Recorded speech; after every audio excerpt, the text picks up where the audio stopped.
بسم الله الرحمن الرحيم. سبحان الذي أسرى بعبده ليلا من المسجد الحرام إلى المسجد الأقصى الذي باركنا حوله لنريه من آياتنا إنه هو السميع البصير. وآتينا موسى الكتاب وجعلناه هدى لبني إسرائيل ألا تتخذوا من دوني وكيلا ذرية من حملنا مع نوح إنه كان عبدا شكورا. وقضينا إلى بني إسرائيل في الكتاب لتفسدن في الأرض مرتين ولتعلن علوا كبيرا. فإذا جاء وعد أولاهما بعثنا عليكم عبادا لنا أولي بأس شديد فجاسوا خلال الديار وكان وعدا مفعولا. ثم رددنا لكم الكرة عليهم وأمددناكم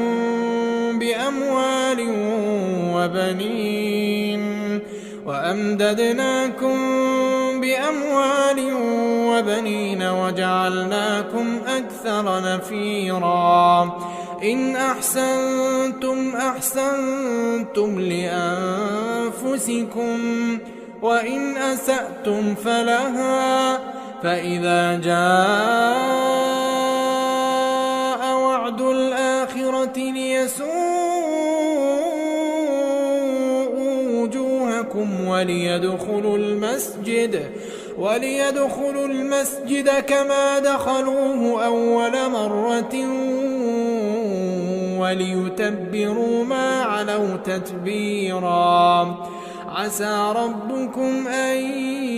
يرحمكم وإن عدتم عدنا وجعلنا جهنم للكافرين حصيرا. إن هذا القرآن يهدي للتي هي أقوم ويبشر المؤمنين الذين يعملون الصالحات أن لهم أجرا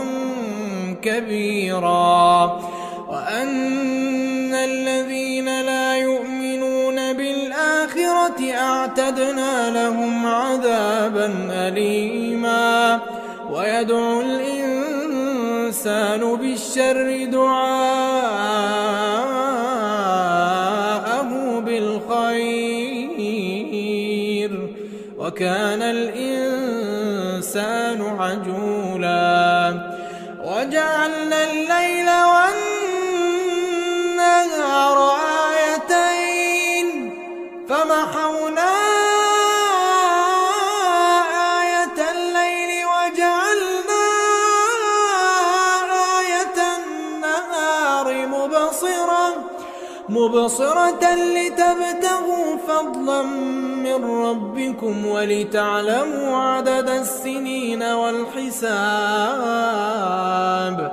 وكل شيء فصلناه تفصيلا. وكل إنسان ألزمناه طائره في عنقه ونخرج له يوم القيامة كتابا يلقاه منشورا. اقرأ كتابك كفى بنفسك اليوم عليك حسيبا. من اهتدى فإنما يهتدي لنفسه ومن ضل فإنما يضل عليها ولا تزر وازرة وزر أخرى وما كنا معذبين حتى نبعث رسولا وإذا أردنا أن نهلك قرية أمرنا مترفيها ففسقوا فيها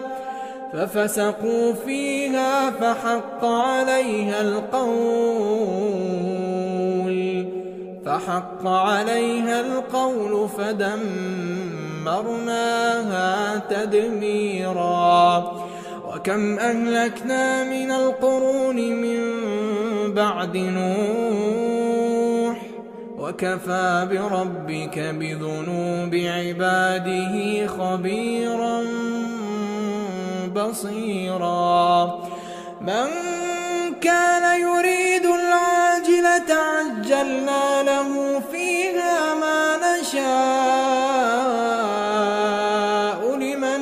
نريد ثم جعلنا له جهنم يصلاها مذموما مدحورا ومن أراد الآخرة وسعى لها سعيها وهو مؤمن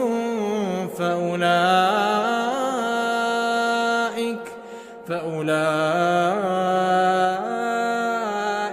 كان سعيهم مشكورا كلا نمد هؤلاء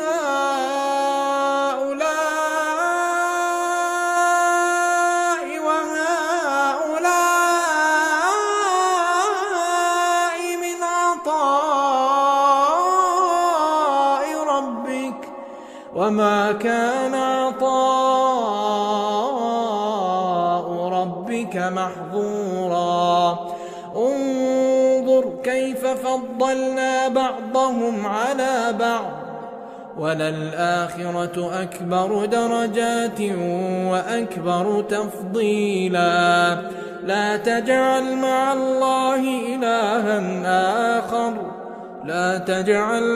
الله إلها آخر فتقعد مذموما مخذولا وقضى ربك ألا تعبدوا إلا إياه وبالوالدين إحسانا إما يبلغن عندك الكبر أحدهما أو كلاهما فلا تقل لهما أف ولا تنهرهما وقل لهما قولا كريما واخفض لهما جناح الذل من الرحمة وقل رب ارحمهما كما ربياني صغيرا ربكم أعلم بما في نفوسكم إن تكونوا صالحين فإنه كان للأوابين غفورا وآت ذا القربى حقه والمسكين وابن السبيل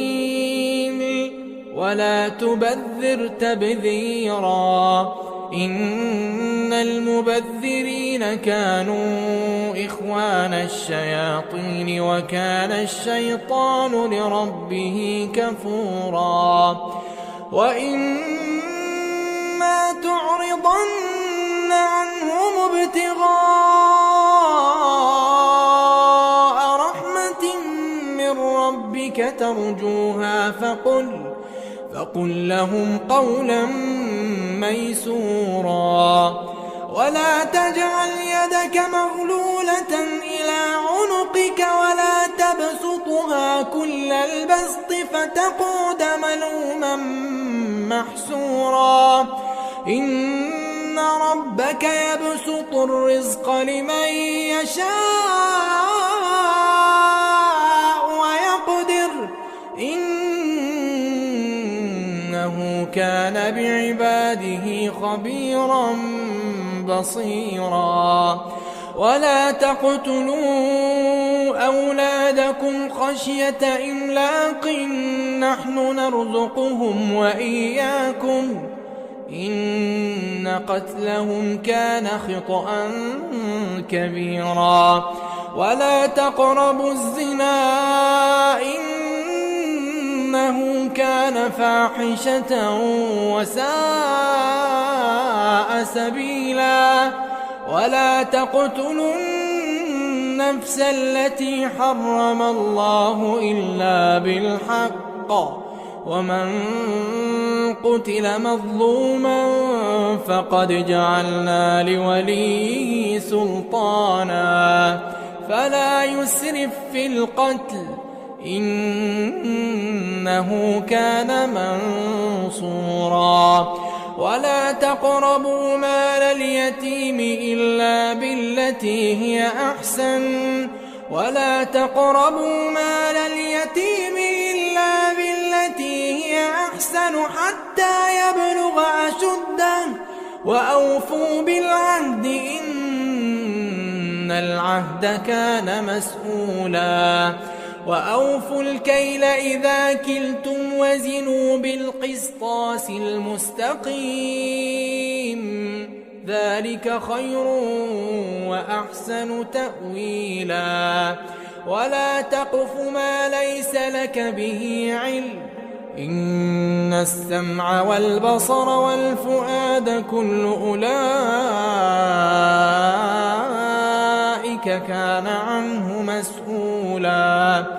ولا تمش في الأرض مرحا إنك لن تخرق الأرض ولن تبلغ الجبال طولا كل ذلك كان سيئه عند ربك مكروها ذلك مما أوحى إليك ربك من الحكمة ولا تجعل مع الله إلها آخر فتلقى في جهنم ملوما مدحورا أفأصفاكم ربكم بالبنين واتخذ من الملائكة إناثا إنكم لتقولون قولا عظيما ولقد صرفنا في هذا القرآن ليذكروا وما يزيدهم إلا نفورا قل لو كان معه آلهة كما يقولون إذا لابتغوا إلى ذي العرش سبيلا سبحانه وتعالى عما يقولون علوا كبيرا تسبح له السماوات السبع والأرض ومن فيهن وإن من شيء إلا يسبح بحمده ولكن لا تفقهون تسبيحهم إنه كان حليما غفورا وإذا قرأت القرآن جعلنا بينك وبين الذين لا يؤمنون بالآخرة حجابا مستورا وجعلنا على قلوبهم أكنة أن يفقهوه وفي آذانهم وقرا وإذا ذكرت ربك في القرآن وحده ولوا على أدبارهم نفورا نحن أعلم بما يستمعون به إذ يستمعون إليك وإذ هم نجوى إذ يقول الظالمون إن تتبعون إلا رجلا مسحورا انظر كيف ضربوا لك الأمثال فضلوا فلا يستطيعون سبيلا وقالوا أئذا كنا عظاما ورفاتا أئنا لمبعوثون خلقا جديدا واحدا أو خلقا مما يكبر في صدوركم فسيقولون من يعيدنا قل الذي فطركم أول مرة فسينغضون إليك رؤوسهم ويقولون متاه قل عسى أن يكون قريبا يوم يدعوكم فتستجيبون بحمده وتظنون إن لبثتم إلا قليلا وقل لعبادي يقولوا التي هي أحسن إن الشيطان ينزغ بينهم إن الشيطان كان للإنسان عدوا مبينا ربكم أعلم بكم إن يشأ يرحمكم أو إن يشأ يعذبكم وما أرسلناك عليهم وكيلا وربك أعلم بمن في السماوات والأرض ولقد فضلنا بعض النبيين على بعض وآتينا داود زبورا قل ادعوا الذين زعمتم من دونه فلا يملكون كشف الضر عنكم ولا تحويلا أولئك الذين يدعون يبتغون إلى ربهم الوسيلة أيهم أقرب ويرجون رحمته ويخافون عذابه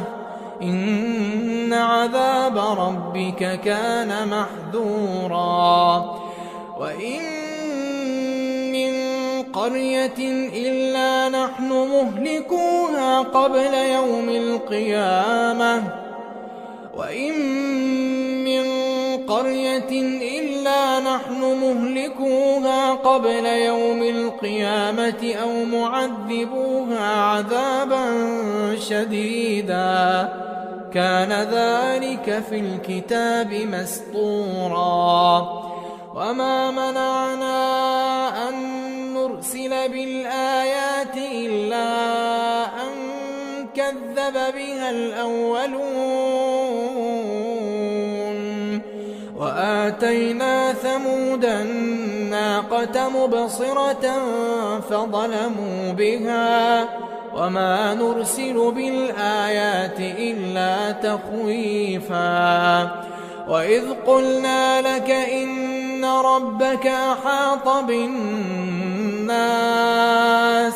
وما جعلنا الرؤيا التي أريناك إلا فتنة للناس والشجرة الملعونة في القرآن ونخوفهم فما يزيدهم إلا طغيانا كبيرا وإذ قلنا للملائكة اسجدوا لآدم فسجدوا إلا إبليس قال أأسجد لمن خلقت طينا قال أرأيتك هذا الذي كرمت علي لئن أخرتني إلى يوم القيامة لأحتنكن ذريته إلا قليلا قال اذهب فمن تبعك منهم فإن جهنم جزاؤكم جزاء موفورا واستفزز من استطعت منهم بصوتك وأجلب عليهم بخيلك ورجلك وشاركهم في الأموال والأولاد وعدهم وما يعدهم الشيطان إلا غرورا إن وليس لك عليهم سلطان وكفى بربك وكيلا. ربكم الذي يزجي لكم الفلك في البحر لتبتغوا من فضله إنه كان بكم رحيما. وإذا مسكم الضر في البحر ضل من تدعون إلا إياه فلما نجاكم إلى البر أعرضتم وكان الإنسان كفورا. أفأمنتم أن يخسف بكم جانب البر أو يرسل عليكم حاصبا ثم لا تجدوا لكم وكيلا. أم أمنتم أن يعيدكم فيه تارة أخرى فيرسل عليكم قاصفا من الريح فيغرقكم بما كفرتم ثم لا تجدوا لكم علينا به تبيعا. ولقد كرمنا بني آدم وحملناهم في البر والبحر ورزقناهم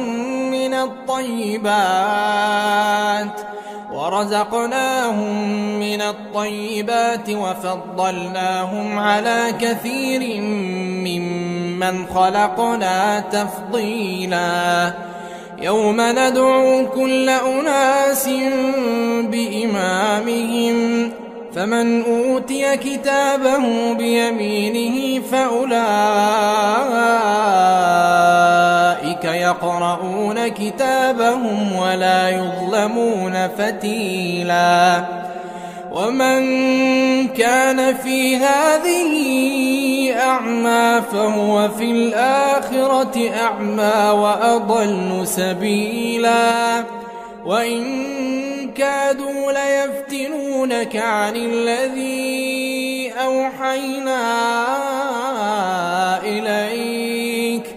لتفتري علينا غيره وإذا لاتخذوك خليلا. ولولا أن ثبتناك لقد كدت تركن إليهم شيئا قليلا. إذا لأذقناك ضعف الحياة وضعف الممات ثم لا تجد لك علينا نصيرا. وإن كادوا ليستفزونك من الأرض ليخرجوك منها وإذا لا يلبثون خلافك إلا قليلا. سنة من قد أرسلنا قبلك من رسلنا ولا تجد لسنتنا تحويلا. أقم الصلاة لدلوك الشمس إلى غسق الليل وقرآن الفجر إن قرآن الفجر كان مشهودا. ومن الليل فتهجد به نافلة لك عسى أن يبعثك ربك مقاما محمودا. وقل رب أدخلني مدخل صدق وأخرجني مخرج صدق واجعل لي من لدنك سلطانا نصيرا. وقل جاء الحق وزهق الباطل إن الباطل كان زهوقا. وننزل من القرآن ما هو شفاء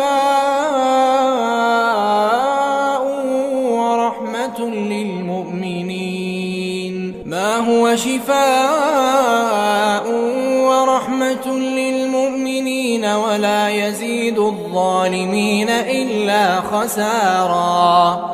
وإذا أنعمنا على الإنسان الإنسان أعرض ونأى بجانبه وإذا مسه الشر كان يئوسا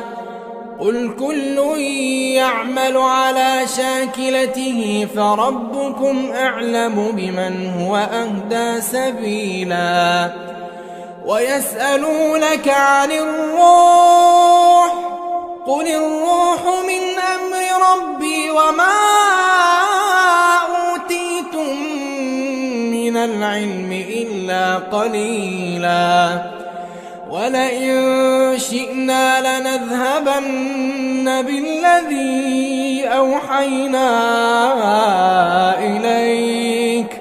ثم لا تجد لك به علينا وكيلا إلا رحمة من ربك إن فضله كان عليك كبيرا قل لئن اجتمعت الإنس والجن على أن يأتوا بمثل هذا القرآن قل لئن اجتمعت الإنس والجن على أن يأتوا بمثل هذا القرآن لا يأتون بمثله ولو كان بعضهم لبعض ظهيرا ولقد صرفنا للناس في هذا القرآن من كل مثل فأبى أكثر الناس إلا كفورا وقالوا لن نؤمن لك حتى تفجر لنا من الأرض ينبوعا أو تكون لك جنة من نخيل وعنب فتفجر الأنهار خلالها تفجيرا أو تسقط السماء كما زعمت علينا كسفا أو تأتي بالله والملائكة قبيلا أو يكون لك بيت من زخرف أو ترقى في السماء ولن نؤمن لرقيك حتى تنزل علينا كتابا نقرأه قل سبحان ربي هل كنت إلا بشرا رسولا وما منع الناس أن يؤمنوا إذ جاءهم الهدى إلا أن قالوا أبعث الله بشرا رسولا قل لو كان في الأرض ملائكة يمشون مطمئنين لنزلنا عليهم من السماء ملكا رسولا قل كفى بالله شهيدا بيني وبينكم إنه كان بعباده خبيرا بصيرا ومن يهد الله فهو المهتد ومن يضلل فلن تجد لهم أولياء من دونه ونحشرهم يوم القيامة على وجوههم عميا وبكما وصما مأواهم جهنم كلما خبت زدناهم سعيرا ذلك جزاؤهم بأنهم كفروا بآياتنا وقالوا أئذا كنا عظاما ورفاتا أئنا لمبعوثون خلقا جديدا أولم يروا أن الله الذي خلق السماوات والأرض قادر على أن يخلق مثلهم وجعل لهم أجلا لا ريب فيه فأبى الظالمون إلا كفورا قل لو أنتم تملكون خزائن رحمة ربي إذا لأمسكتم خشية الإنفاق وكان الإنسان قتورا ولقد آتينا موسى 9 آيات بينات فاسأل بني إسرائيل إذ جاءهم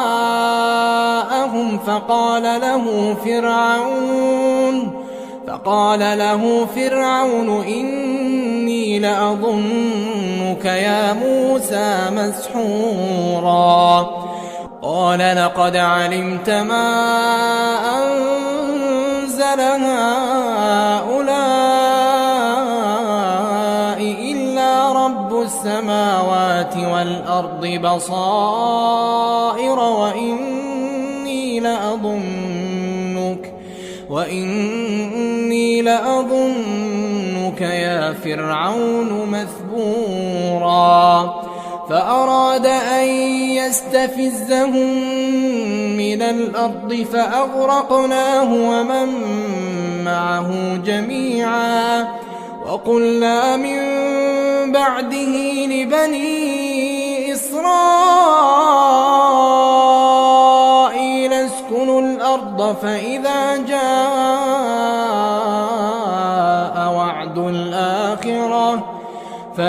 جاء وعد الآخرة جئنا بكم لفيفا وبالحق أنزلناه وبالحق نزل وما أرسلناك إلا مبشرا ونذيرا وقرآنا فرقناه لتقرأه على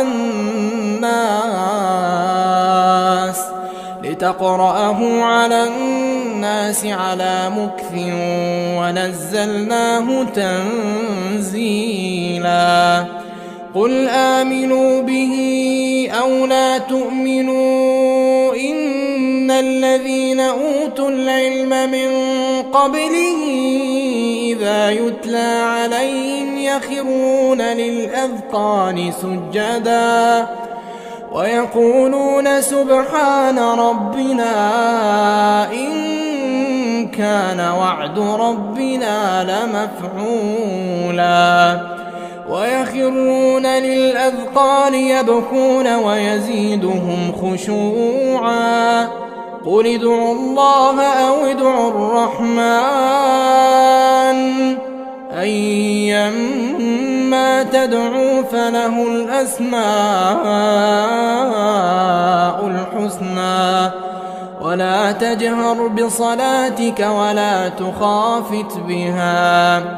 وابتغ بين ذلك سبيلا وقل الحمد لله الذي لم يتخذ ولدا ولم يكن له شريك في الملك ولم يكن له ولي من الذل وكبره تكبيرا.